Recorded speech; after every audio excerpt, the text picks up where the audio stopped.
Number 8, we must rename the Kotoka International Airport after the rightful leader, Kwame Nkrumah International Airport, as the first president of this nation. Why do we still have Kotoka International Airport? The very man who orchestrated the overthrow of Nkrumah led a coup and has brought us to this destruction, this regrettable state we find ourselves. And our airport is still Kotoka International Airport. I'm looking forward to the day that I will have and see a bold Ghanaian leader, president, who would say enough of this. Let us rename our airport after Kwame Nkrumah so that it would be known and called Kwame Nkrumah International Airport.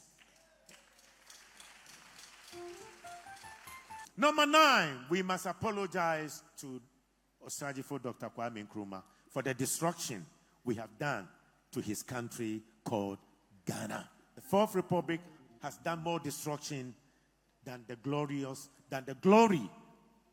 of the first, second, third, and fifth independence celebrations. So today, as we conclude, like the generation that were in 2 generations, one group was excited, another group was crying. The older generation, those of you 60 years and above, I'm pleading with you. Help save Ghana. You have seen the glory of Nkrumah's Ghana. It cannot be compared to today's Ghana. And for the young men and women 20 years and above, 10 years from now, you will be buying water and importing water. If you don't fight against the decisions of our leaders today, that is not going to give us a better future, you will suffer.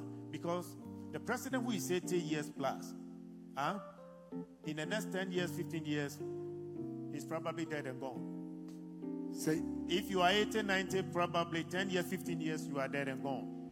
But young men and women, you will become the leaders of Ghana, and you will suffer.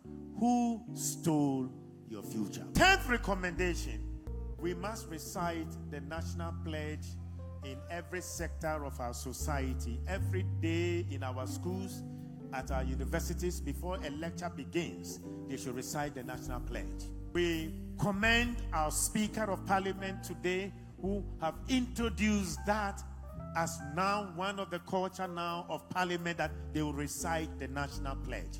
So because wherever you find yourself working, whether in the bank, before the bank opens, the staff should recite the national pledge. At your workplace, before you comment, just like you do morning devotions, we should recite the national pledge. In our schools, in our workplaces, and then in the church on Sunday mornings, everybody should recite the national pledge. It should be done before you go to use in your prayers. You should recite the national pledge. Is a prayer. We should recite the national. When we do this continuously and consciously, in 10 years, the spirit of patriotism will return to the Ghanaian citizens.